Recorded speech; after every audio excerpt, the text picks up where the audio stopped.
press the bell icon on the YouTube app and never miss another update. Hello students, welcome back to your social science class. In the previous class, we had talked about the powers of the president and the qualifications to become the president. How is the president elected?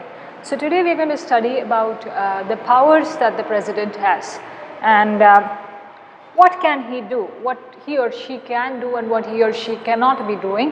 And because he is the first citizen, he has a certain number of responsibilities as well as duties towards his or her country. So he has certain powers. When you are in a position, you have certain powers, isn't it? Today we are going to study what are the powers that the president has. And then we will move further into who were our presidents and till date who is the president there, and there are different extra powers also in case nothing is functioning in the country. President has a role to take on. So first power is the executive powers. I'll just write down the side headings and then we'll just go on explaining what the powers are. The first is executive. Second is legislative. The third is judicial. Fourth being financial.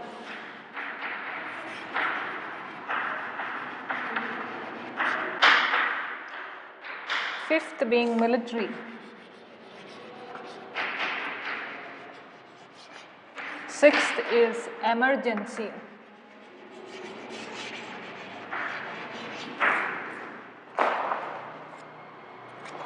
Followed by the seventh one, that is discretionary powers. Now we will put it as 1, 2, 3, 4 because it will be easy for you to understand. Okay. Seventh one is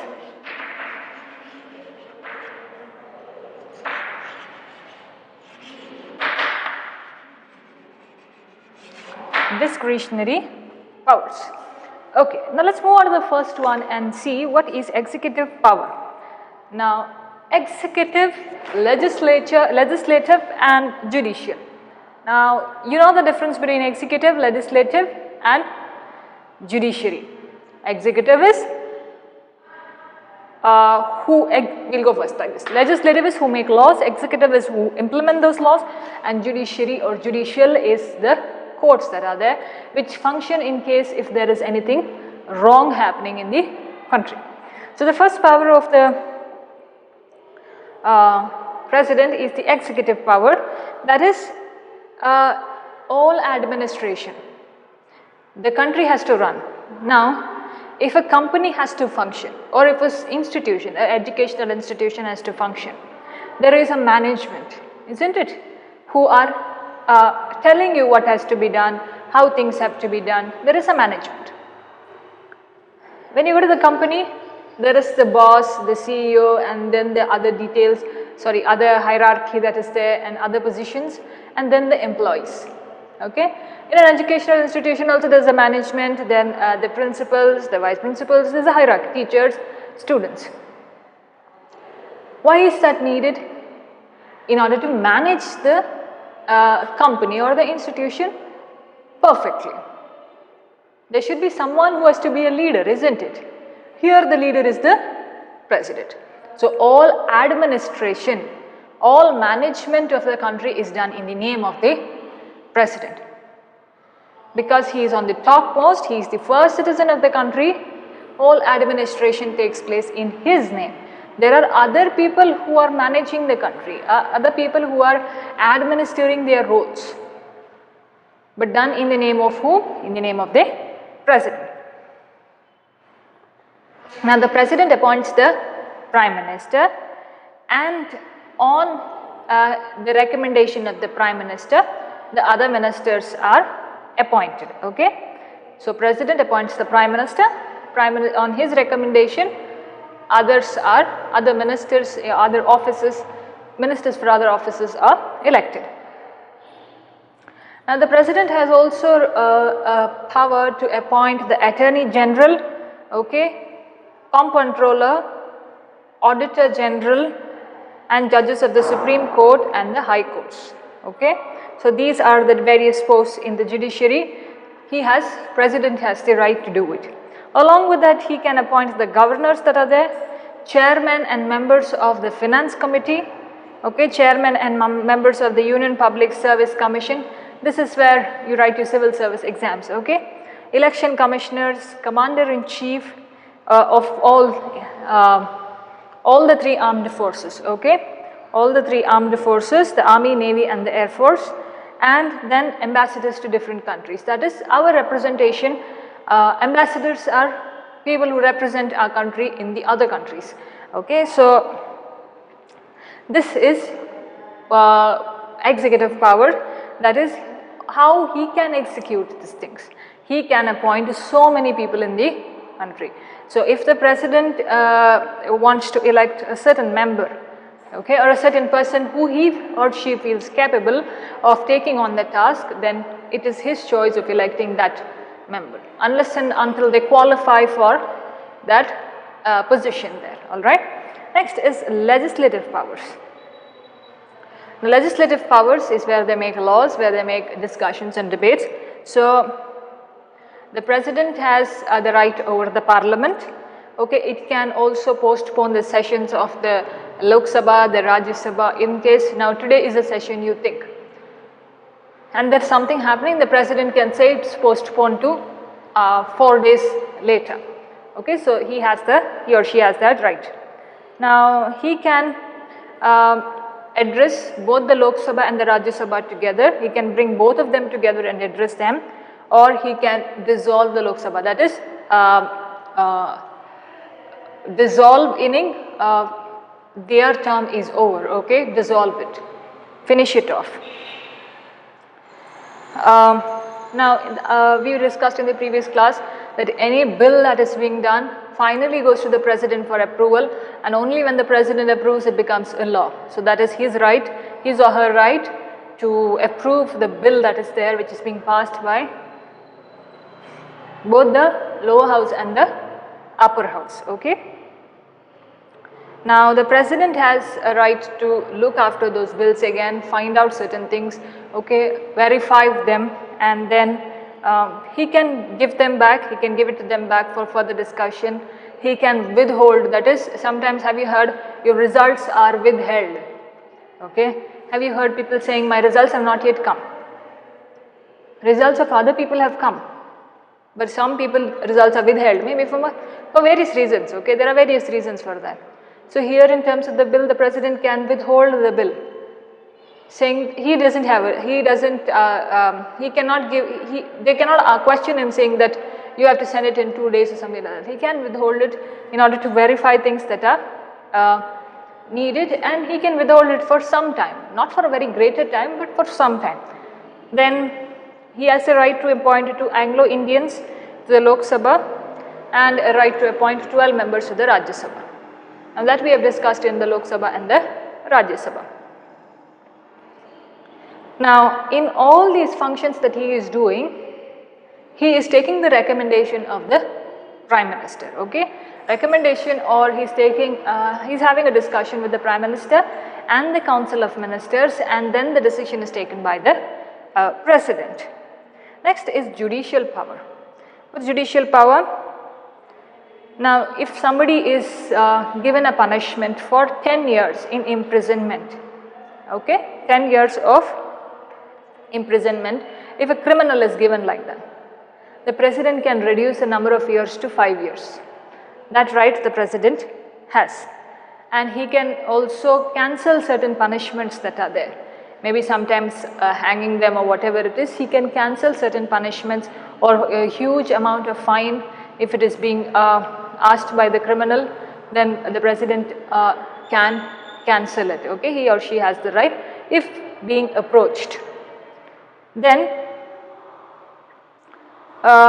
he can approach the Supreme Court. He can ask recommendations of the Supreme Court if he needs any assistance for the legal matters of the country. Now if there is anything in the country that has to be taken through judiciary, then he can ask suggestions or recommendations of the judges of the Supreme Court and then take further action. Who can do? The President can do. Next is financial powers. The financial bill has to be introduced where? Introduced in the Lok Sabha, and it cannot be introduced in the Lok Sabha without the permission of the President. So see how much of power a President has. Okay, with power comes responsibility, isn't it? That's the saying, isn't it? With power comes responsibility. Now you understand how much responsibility the President of the nation has, similar with how much ever power he has. If he or she is in power, that means that is the equal number of responsibilities that they have. And sometimes you must appreciate them because they are multitasking and taking on so many roles at a time, because some things are unexpected, isn't it? So here, without the President's permission, the financial bill cannot be introduced in the Lok Sabha. Then he appoints the chiefs of the Army, Navy and the Air Force on the recommendation of the cabinet that is there, Council of Ministers that are there. On their recommendation, he appoints the Army chief, the Navy chief, okay, the Air Force chief that is there. Now he can also declare war and peace. He can declare war, he can declare peace on the recommendation of the members of the Parliament, okay, members of the Parliament, MPs we say members of the Parliament, MLAs are members of the Legislative Assembly, okay. Next, I'm sorry, next is emergency powers. Emergency is if there is any unexpected or unnatural situation that has happened in the country, all of a sudden we didn't know, we didn't expect for such a thing. Now some things come with notice, some things come unnoticed, okay. For some things you are prepared, for some things you are unprepared always, not prepared at all. Same thing happens, isn't it? Now your situation is like that, whether exams will happen or no, when will it happen, when will schools reopen, unpredictable, you are unprepared for what is happening in the future coming days. Same thing, if there is anything that is going out of the hand in the country, a very emergency, it's an emergency, okay. Urgency and emergency, there's a difference, okay. Urgently meaning you have to do it right now. Emergency is also you will have to take certain actions with bearing the consequences that are there, okay. Now, in Article 352 to 360,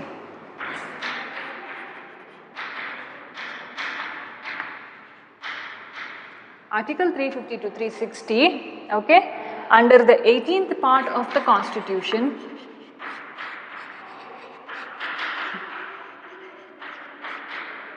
okay, 18th part of the Constitution, this emergency power is being mentioned, where in the 18th part of the Constitution, Article 352 to 360, between that emergency powers of the President are explained. Now this concept of Emergency Act is borrowed, okay, is taken from which? Government of India Act 1935, that you are going to study next year, Government of India Act.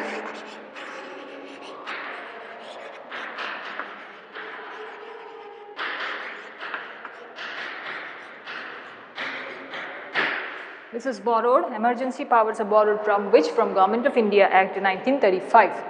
18th part of the Constitution, Article 350 to 360 is emergency powers of the President, alright. Now,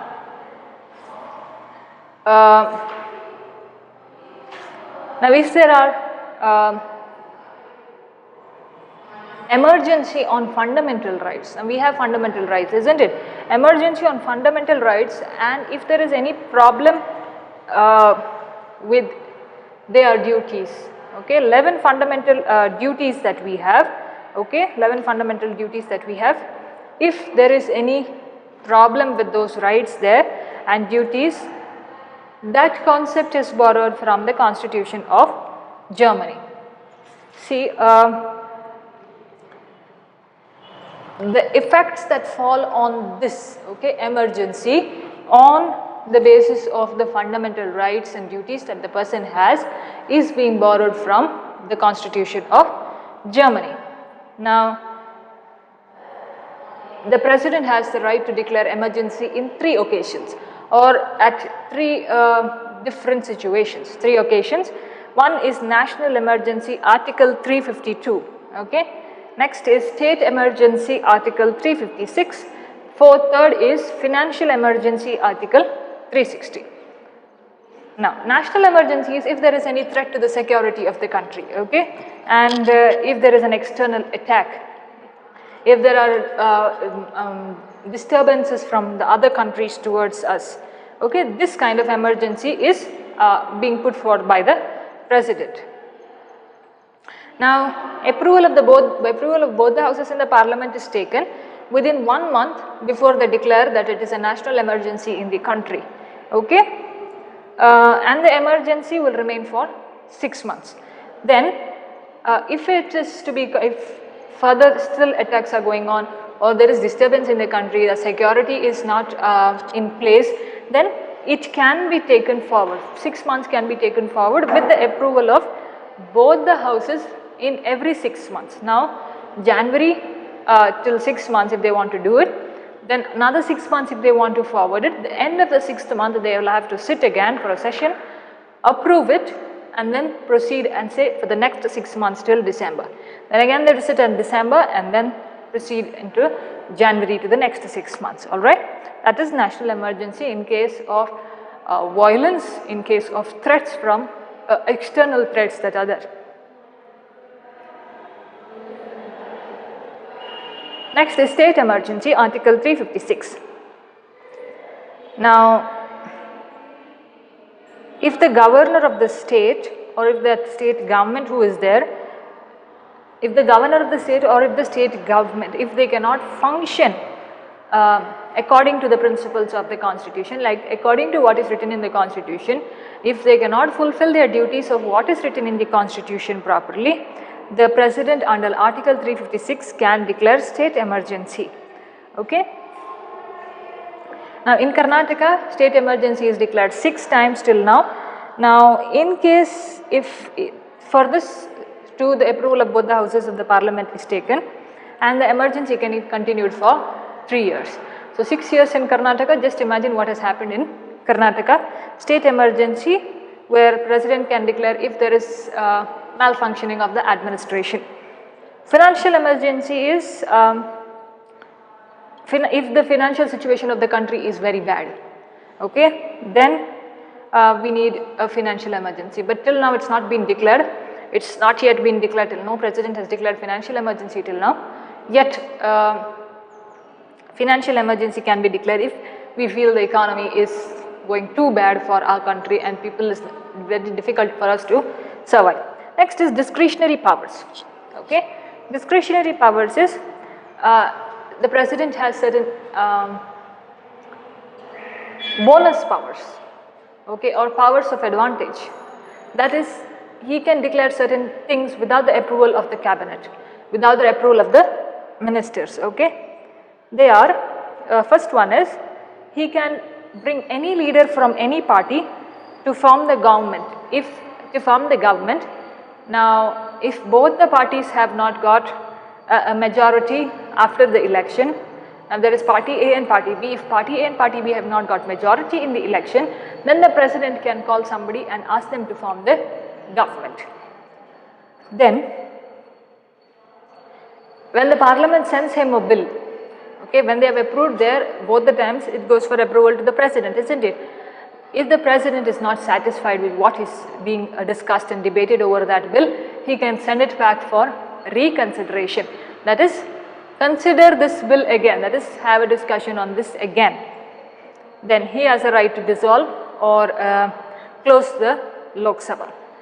So have a list of the presidents that are there, okay. Dr. Rajendra Prasad, Dr. Radhakrishnan, Dr. Zakir Hussain, Dr. V.V. Giri, Dr. Fakiruddin Ali Ahmad, Dr. Neelam Sanjeeva Reddy, okay, Sri Gyani Zali Singh, Sri R. Venkataraman, Dr. Shankar Dayal Sharma, Dr. K.R. Narayan, Dr. A.P.J. Abdul Kalam, Srimati Pratibha Patil, okay, Sri Pranam Mukherjee, and now it is Sri Ramnath Kovind, okay, from 2017 to present. So these are our presidents, only lady in line, okay, along with men. Alright, we move on to the Prime Minister now and understand what are the roles of the Prime Minister.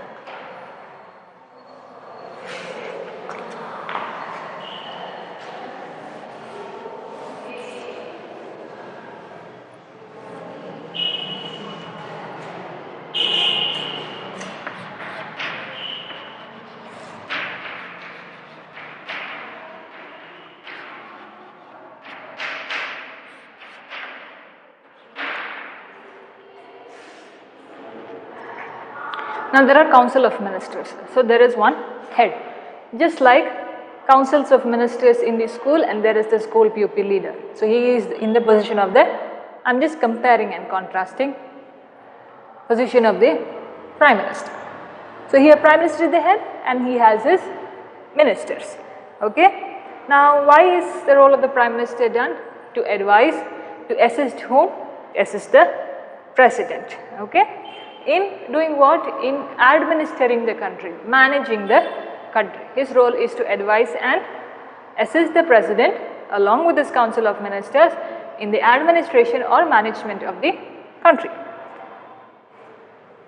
Now, the Prime Minister has the real power of administration. We learned that, isn't it, in the previous classes, that in the name of the President, the Prime Minister functions. Now, the President is the head of the country, whereas the Prime Minister is the head of the government. Understand the difference? President is the head of the country, the first citizen. Prime Minister is the head of the government. It is his Council of Ministers, isn't it, functioning? So, he is head of the government, President is head of the country. Alright?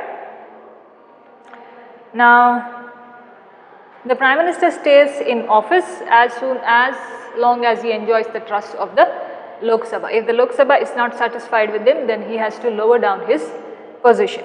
Now what are his powers? First powers is he can appoint ministers, he can remove them, he can give them different portfolios, okay, different offices. He can give them different portfolios. Portfolios as in women and health care development, okay, health care department, education department, the defense, okay. So like this, these are portfolios, that is the finance department, alright, the finance minister. So, now the Prime Minister gives his recommendation to the President to appoint ministers for his council, okay. Whoever the Prime Minister recommends, the President takes on, and President also has his role on electing them, okay, nominating them, sorry. Understand the difference between election and nomination, okay. Nomination is I nominate you for this post, okay, then it is your choice. Election is it happens and you win, alright.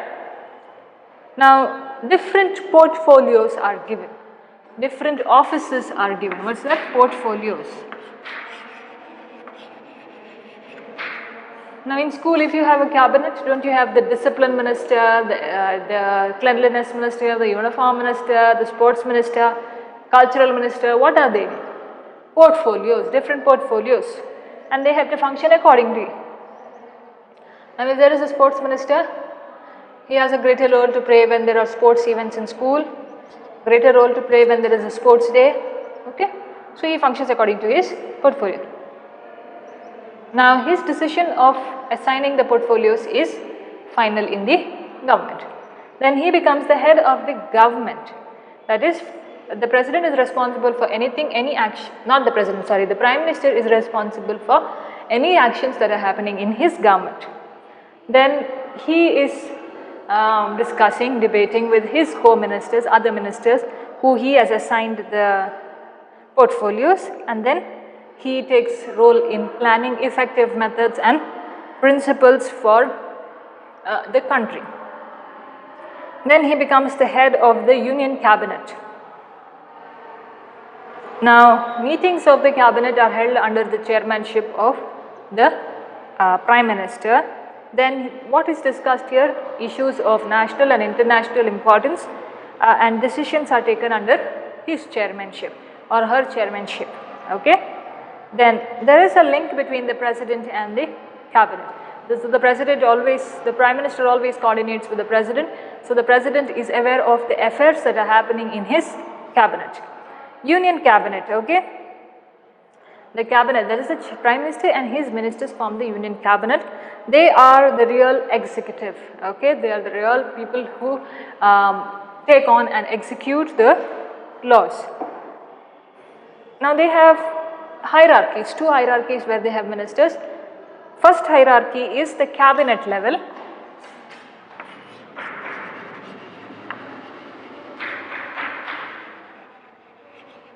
Next is the ministers of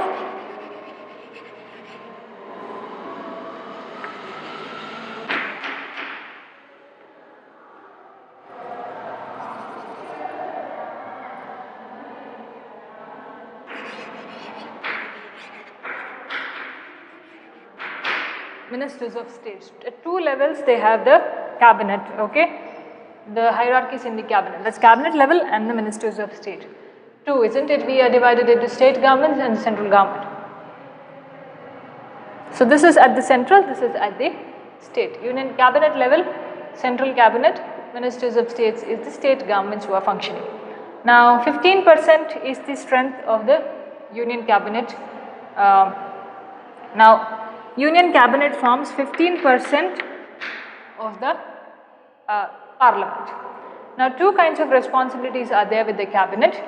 The first is, now if there is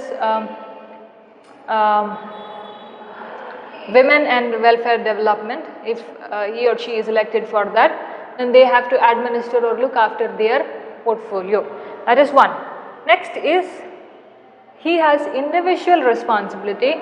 Now Prime Minister has individual responsibility for the failure or success of his department. Each minister has individual responsibility for the success or failure of his department. Now all together have a responsibility together. Now each one is functioning differently, isn't it, according to their portfolios. But when they come together, why are they important together? Because the whole country is functioning on them, whatever they are doing. Now they have a responsibility towards the parliament. Whatever decisions are taken by them, they have a responsibility towards the parliament with regard to making decisions, making policies, okay. Then the cabinet can only stay if it enjoys the trust of the parliament. Once the parliament feels not satisfied with the cabinet, then it can be moved out with a no confidence motion. They can be removed with no confidence .